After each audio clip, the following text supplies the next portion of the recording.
So this lecture is on disadvantages and the impact calculus necessary to win a disadvantage versus an affirmative, as well as an affirmative versus a disadvantage. We'll be going over what is a disad, reasons why we use disadvantages, structures of a disad, how to answer it, how to extend it, the impact calculus. And if you all have not looked at the evidence set, the disad for the JV debaters this year is infrastructure. And we'll be going through what is infrastructure and an example of how the shell looks like as per the evidence and an explanation of the parts concerning it. Okay. So what is a disad? It's one of the off-case positions that you have access to as a negative that states if the plan happens, it's gonna stop something from occurring that's already happening, and that thing that's happening is there to resolve a problem or a crisis. An example of this is a train is traveling someplace to drop off and pick up passengers, but the affirmative plan will do something, right, to delay that train, prevent it from operating, or even delay that train. What could it be? It could be you deciding to go to the supermarket, right, and randomly breaking the train light mechanism for the roads is an unintended consequence, but it did happen, and now the train is delayed, right? But instead of like the train and policy debate, we like to pick policy options and how they affect the US and the globe that is occurring in real time. Examples would be the economy, politics, any sort of litigation that's on the docket on multiple levels of either the Supreme Court or any federal courts, et cetera, et cetera, et cetera. There's a lot of disadvantages that can come from an affirmative plan. And one of the fun parts of disadvantages is researching what they are in terms of an affirmative plan. So the structure of a disadvantage generally follows this. There may be more internal links, but it generally follows a uniqueness, a link, an internal link, and an impact. I'm not going to go nitty gritty immediately because I'll explain it one by one. So uniqueness is just a simple way of saying what's happening right now, right? It's a description of an event or a status in the status quo, i.e. what's happening right now. Well, right now we are giving a lecture. What is happening right now? We are at camp, right? What is happening right now? California is warm. It is not blazing hot yet, right? Those are things that are occurring and haven't really changed, right? The examples that I put in here are like vaccines are available. The Milwaukee Bucks are the best NBA team in the US currently, right? A trade could change that, i.e. a plan. The Padres have a better roster than the Dodgers because it's just true, right? The Dodgers suck. And you're basically telling the opponents and the judge in the round, like what is happening right now. Always think of uniqueness as is what's happening, right? It's just a fancy word to say it. And it goes both directions for the affirmative and the negative. So something that a lot of debaters don't realize when they start getting into debate is that the time that the evidence is published for the uniqueness is important, because you don't want to be discussing issues about current events that are happening maybe, I don't know, 30 years ago, 40 years ago, 50 years ago, right? If we're talking about the state of America about 50 plus years ago, we're talking in the middle of the Cold War. Is anything that we're talking about when it comes to water resources going to affect an event that happened 50 years ago? No, we are not time travelers. I don't expect anyone of you all to be, right? So the more recent it is, the better.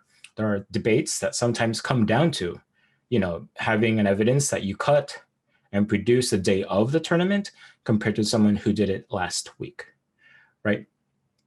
And this goes for the affirmative as well as the negative, because the way you handle disadvantages basically is the same way for both. I use the Padres as an example because I'm a big Padres fan. I guess the roster from 2021 is different from 2005. So if we're going to do comparisons about the Dodgers and the Padres rosters about now and how, current GMs could change it all up, you may want to talk about now instead of say 2K5, right? So the link debate. And this is where a lot of the research happens in figuring out, is there a current event that the plan will wreck, right? And so the way I explain it is passing a policy in the US has far-reaching consequences on current events, i.e., fracking would decimate the economy as it employs 1 million people and has direct effect of sales to U.S. businesses that use natural gas as one of their components in their products, right? The link always tries to establish how that current event will be affected by the passage of the plan, right? These are sort of like unintended consequences of what happens if you pass it. Do you mean to do it? No, that's why the negative is pointing it out, right? And each disad generally has 1 or 2 links to create that like sort of like you're going to disrupt this, right? Most debaters in the 1 and C will just have 1 link. If your link does not have a direct correlation to the plan text or the plan action, it's probably not the best link in the world. They should always, always, always have a direct connection. That's why we call it a link, right? You're trying to link the affirmative to the negative arguments. Okay, so the internal link. This, I think, is one of the slightly more confusing parts about a disad. I didn't really understand it until probably the second part of my first year. But what happens once that initial disruption occurs, right? What happens if we were to decimate the US economy? That's bad, right? But does it get worse than that? The answer is yes, because it'll cause a chain of events, right? A cause and effect that will have reverberating effects, i.e. if you decimate the US economy, you would also probably decimate the world economy. And you can use examples from like 2008 that proves so, where when the housing market bubble crashed in 2008, not only did it crash the US economy, but it also crashed the entire economies of Europe, Asia, as well as like Africa, right? And South America as well. Hold on, now you need to admit someone. And the reason why we don't think this is the worst problem in the world is because usually an internal link cannot outweigh the AF, i.e. is the internal link bigger than the impact of the AF? Is the world economy being destroyed bigger than a nuclear war from the affirmative case that we have on infrastructure, right? If it's not, then you probably want to go bigger. Is there something worse that can occur if the entire world economy is decked? There probably is, and that's what we like to call an impact. That things that go pew, pew, pew in the night, because there's usually a war related to an impact, right? And I like to describe an impact or a terminal impact as the end result of what the plan disrupting the status quo does. There are 2 types of impacts in debate. The first one is structural violence impacts, and the second one is probably extinction scenarios.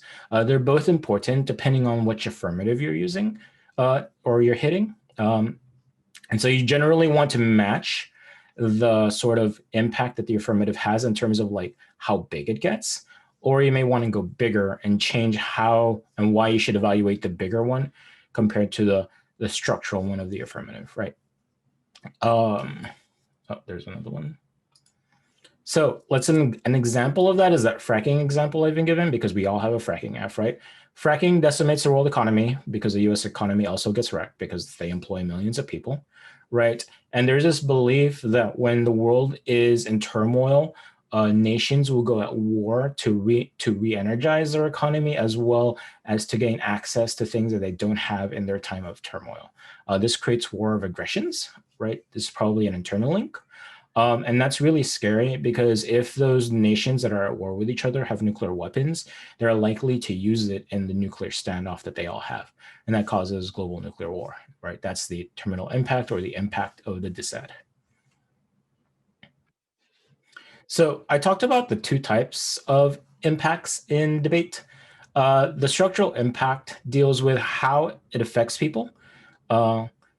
And the big sick impacts deals with catastrophic global catastrophes, right? An example of a structural impact is racism, sexism, poverty, and the likes of that.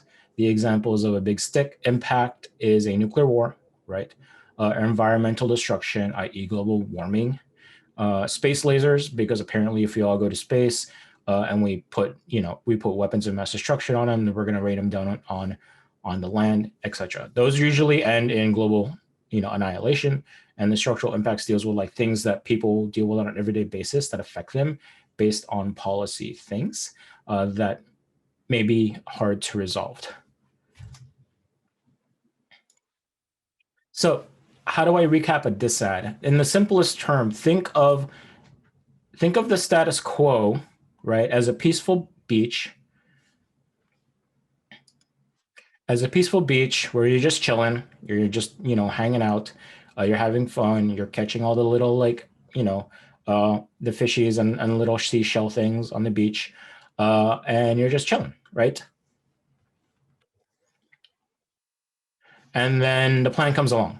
The plan is fracking, and it has an unintended consequence of causing an earthquake, i.e., this is one of your advantages in the cards on the offshore, right?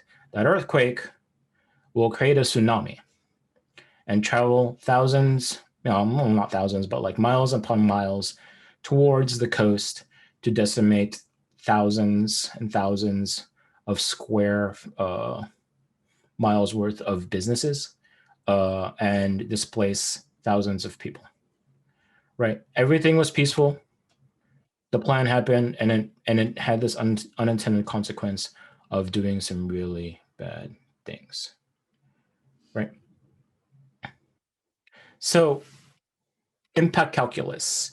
This is one of the most important parts of a dissad and how to win your dissad versus the affirmative, as well as for the affirmative to beat the disadvantage, because they both have impacts, right? The terminal impact of the dissad always deals with something that matches or is bigger than the affirmative. But how do you quantify or qualify what is bigger? Well, there are 3 ways to create like, an idea why the negative impact is bigger. Right, and those are the things that are here. It is probability, magnitude, and time frame, right? So probability is the chance or the percentage chance of an impact occurring, i.e., how much more likely is warming to happen compared to a global nuclear war? Right, I'm pretty sure you all are going to be like, well, warming is probably going to be more likely than global nuclear war, right? And I think that's generally true. There's a very, very small chance that nations will want to nuke each other because of the last option, right? Now, magnitude, how large is that effect? I.e., will global nuclear war be worse than environmental catastrophe of warming in terms of how many things it affects on the world? That's up to debate, right? But in the end phase of those impacts, the world gets destroyed. So the magnitudes are seen as very similar to one another, right? And then time frame, how quickly will that actually occur? So if we're dealing with global nuclear war again and warming, how long will warming take before it becomes an extinction level impact versus global nuclear war? Like how fast would a war need to be in order for everything to die, right? Generally speaking, most debaters and judges and coaches probably agree that global nuclear war probably happens quicker than the end of the world through global warming because of this rapid pace of war compared to warming, where warming will take decades to occur, war can just take like a week, right?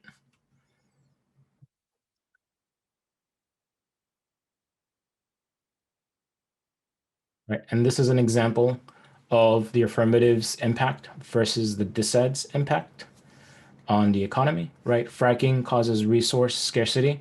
This is the advantage 4, as it decimates fish populations and causes worldwide starvation that will result in resource wars and will culminate into nuclear war. The dissad that talks about the economy collapsing because of the millions of jobs that will be, well, 1 million jobs that will be lost, and causing wars will spill over into nuclear war, right? So when we're doing impact calculus, how do we do that? Well, let's compare them. Which one is bigger than the other? Well, both of them have global nuclear war, so the magnitude is the same, right? The probability, how is one more likely versus the other? This is where the debate happens, right? In terms of why vote AF versus neg. And this is where the debaters will have that on the probability level, i.e. you'll read cards and make analytics as to why fish are not the main resource for feeding the hungry, and that there are alternatives, or why the global economy will never be able to reach a level of war status that culminates into nuclear war, because history has proved it time and time again, right?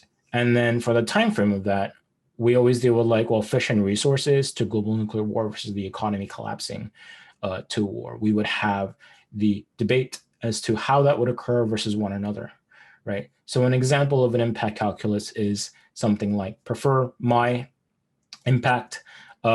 It's much more probable than the affirmative's impact, because a global nuclear war from an economy, as per our experts say, will happen, and there has been no pushback from the affirmative that it will not happen, means that it's 100% probable to happen. And since this is the same magnitude, judge, you want to err on the side of the negative on probability, right? That is an impact calculus using probability as the reason why you want the judge to vote for you, right? You only generally get access to probability and time frame if the magnitude is the same for both sides, right? If it is not the same, then there is a world where you can debate out why magnitude is bigger or is more important than either the probability or time frame, i.e. if you have a structural violence impact versus a nuclear war,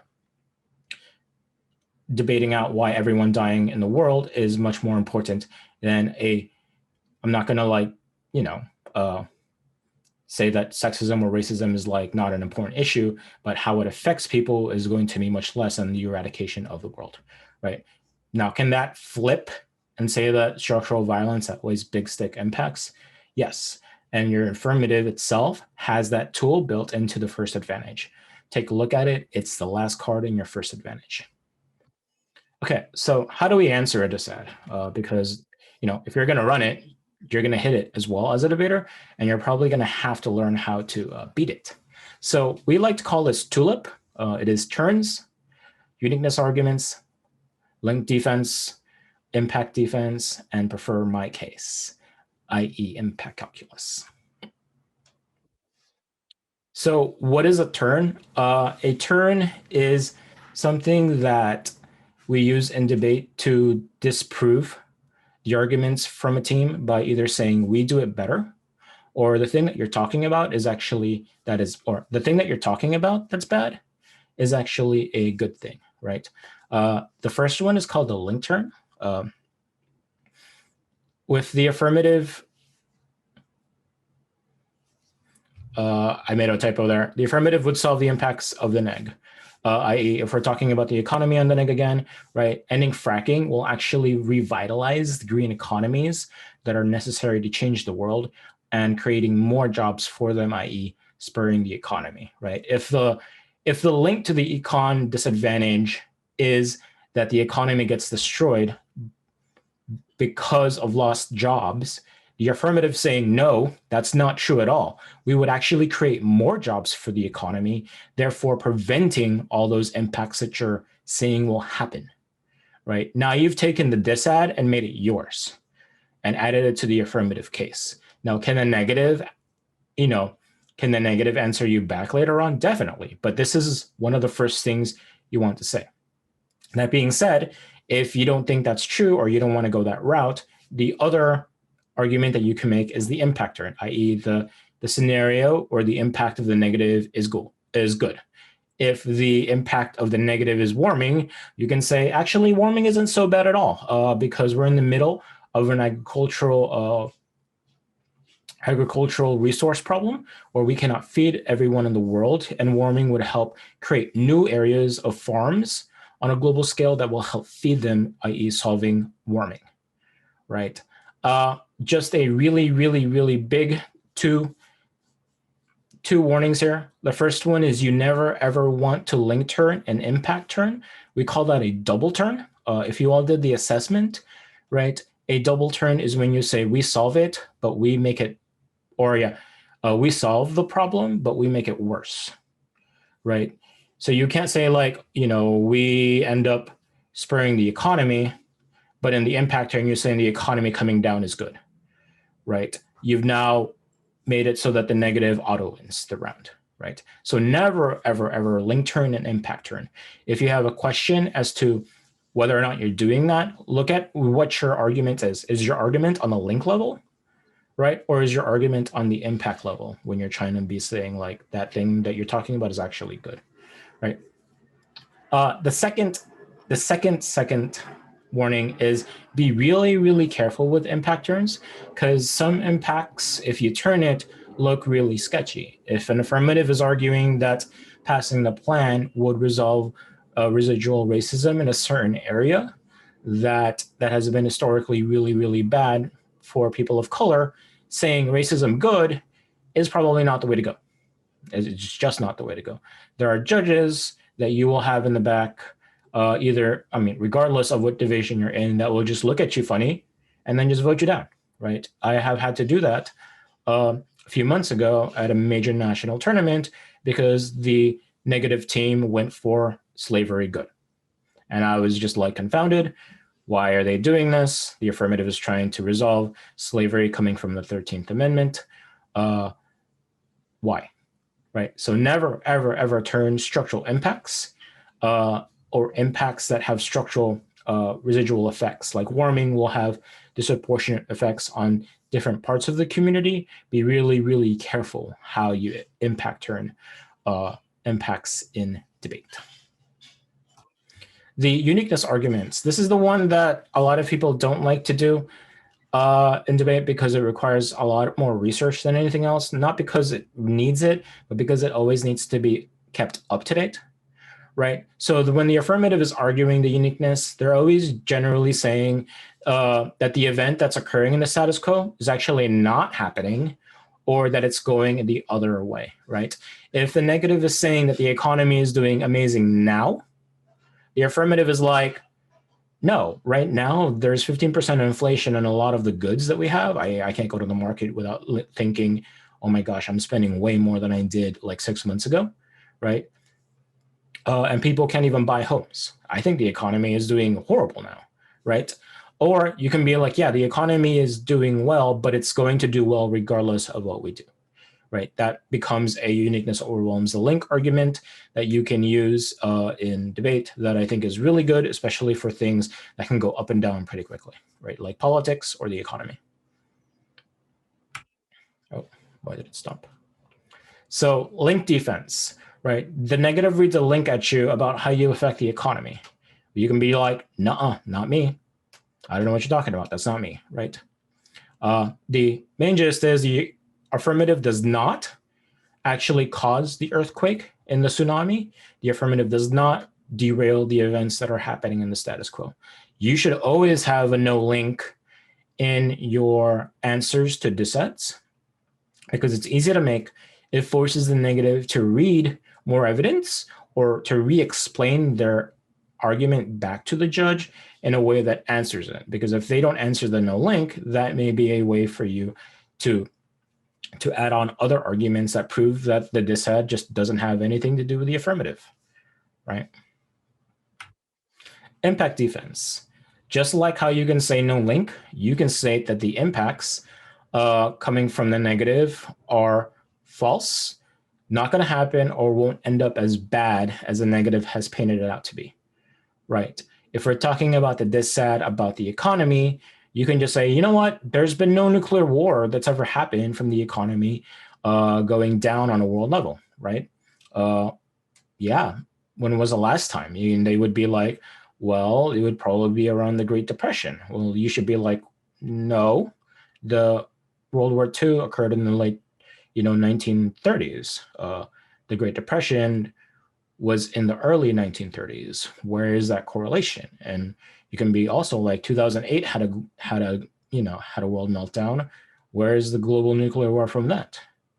Right? You can use empirics. You can use cards to state impact defense as well as link defense, right?